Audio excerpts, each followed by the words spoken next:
Here's something the government didn't announce: no press conference, no official statement. It was buried in budget documents and only came out because journalists started digging. Canada has quietly started making payments for 14 additional F 35 fighter jets. Now, wait a minute, you might be thinking, didn't Carney put the whole F 35 program under review? Didn't he say Canada needs to be less dependent on American military equipment? Yes, he did say that. And yes, he's still reviewing the program. So why is he secretly buying more jets? This is where it gets interesting. Because when you understand what Carney is actually doing here, you realize this might be one of the smartest negotiating moves we've seen from a Canadian Prime Minister in decades. He's not folding to American pressure. He's playing a completely different game, and Washington is not happy about it. Let me take you back to the beginning so you understand the full picture. In 2023, the Trudeau government signed a deal to buy 88 F 35 fighter jets from Lockheed Martin. The price tag was $19 billion with a total life cycle cost of nearly $74 billion. These jets were meant to replace our aging fleet of CF-18 Hornets, some of which have been flying since the 1980s. But here's the thing: when that deal was signed, Canada only committed to buying the first 16 jets. The remaining 72 were essentially on hold, pending future decisions. Then Trump came back into office. Tariffs, threats about annexation, talk of making Canada the 51st state. The whole relationship between our two countries changed overnight. One of Mark Carney's first acts as Prime Minister was ordering a complete review of the F-35 purchase. His reasoning was clear. Why would we spend tens of billions of dollars on American military equipment when the American president is threatening our sovereignty? At the same time, Sweden's Saab company came forward with an alternative. They offered to sell Canada their Gripen fighter jets and build them right here in Canada.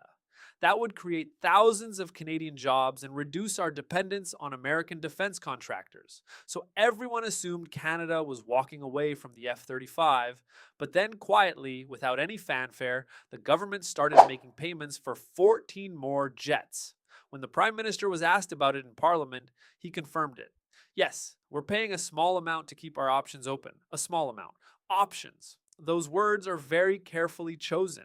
If you believe in Canada standing strong, hit that like button. Let's get this message out there. Here's what most people missed about this story. Those payments Carney authorized are for something called long lead items. These are specialized components that take years to manufacture. Things like advanced avionics, stealth coatings, and engine parts. If you don't order them well in advance, you lose your place in the production line. By making these payments, Canada keeps its spot in the queue. We're not committed to buying the jets. We're committed to having the option to buy them. Now, why would Carney do this while simultaneously reviewing whether to buy them at all? Think about it from a negotiating perspective. If Canada simply walked away from the F-35 deal, we'd have no leverage. Trump could say, "Fine, you don't want our jets, we don't need your business. End of conversation." But by keeping the option open, Carney maintains leverage in multiple directions.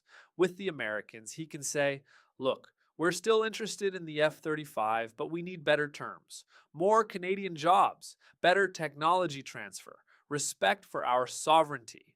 With the Swedes, he can say, "We're seriously considering the Gripen, but you need to sweeten the deal. More jobs, more local production, better pricing." Neither side knows for certain what Canada will do. And that uncertainty is incredibly valuable at the negotiating table. A former Deputy Minister of National Defense called this approach prudent and responsible. She said that in the absence of a final decision, this planning is crucial to ensuring Canada has options for replacing our fighter fleet. And here's where it gets even more interesting. The U.S. Ambassador to Canada, Pete Hoekstra, actually threatened that if Canada doesn't buy all 88 F-35s, NORAD would have to be altered. He said the Americans would have to fly more of their own jets in Canadian airspace to compensate. Think about what that threat reveals. The Americans are worried. They're seeing Canada develop alternatives, and they don't like it. They want us locked in, dependent, with no other options. Carney's response has been measured but firm. He's treating the F-35 decision as a card to play in broader negotiations with Washington.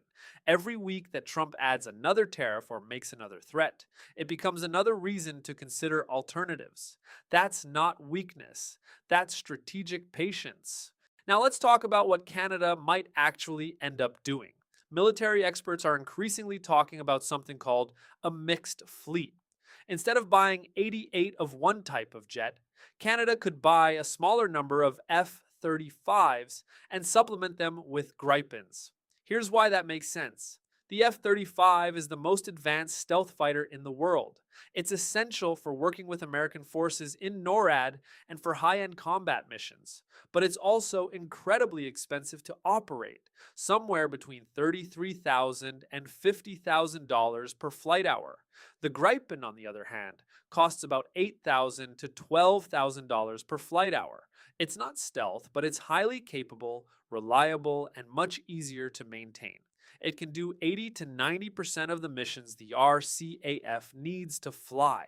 A mix of both gives Canada the best of both worlds: stealth capability when we need it, affordable, reliable aircraft for everyday operations. And most importantly, we wouldn't be completely dependent on one country for our entire fighter fleet. Saab has offered to build Gripens right here in Canada. They're talking about factories in Ontario and Quebec. They're promising 12,600 Canadian jobs. And here's the kicker: those factories wouldn't just build jets for Canada, they'd build them for export too, including potentially over 100 aircraft for Ukraine. Imagine that. Canada becoming a manufacturer of fighter jets. Canadian workers building aircraft that defend democracy in Europe. That's not just an economic opportunity. That's Canada taking its place as a serious player on the world stage. The decision hasn't been made yet. Carney is keeping all options open, which is exactly what a smart negotiator does. But the fact that we're even having this conversation shows how much has changed. A year ago, the F-35 deal seemed locked in. Now Canada is exploring alternatives, building leverage, and refusing to be bullied into a bad deal. That's the Mark Carney approach: quiet competence, strategic thinking, always keeping your options open. So where do we go from here? The first 16 F-35s are still on track for delivery starting this year. 8 of them will be based at Luke Air Force Base in Arizona for training. Canadian pilots will learn to fly the most advanced fighter jet ever built. Meanwhile, the review continues. Carney's government is meeting with both Lockheed Martin and Saab. They're analyzing costs, capabilities, and industrial benefits. A final decision is expected sometime this summer. Whatever happens, Canada is in a stronger position than we were a year ago. We have options, we have leverage, we're not desperate, and we're not being pushed around. That's what happens when you have leadership that understands how the world actually works. Carney spent his career in international finance, dealing with governments and corporations and complex negotiations. He knows that showing your cards too early is a mistake. He knows that keeping options open gives you power. The Americans can threaten all they want. They can talk about altering NORAD or flying more jets in our airspace. But at the end of the day, they need Canada just as much as we need them, maybe more. What do you think Canada should do? Stick with the full F-35 order, go with a mixed fleet, buy all Gripens? I want to hear your thoughts. Drop them in the comments. This is what smart defense policy looks like. Not loud announcements, not Twitter fights, quiet moves that keep your opponents guessing while you build strength. And honestly, I think Carney is playing this perfectly.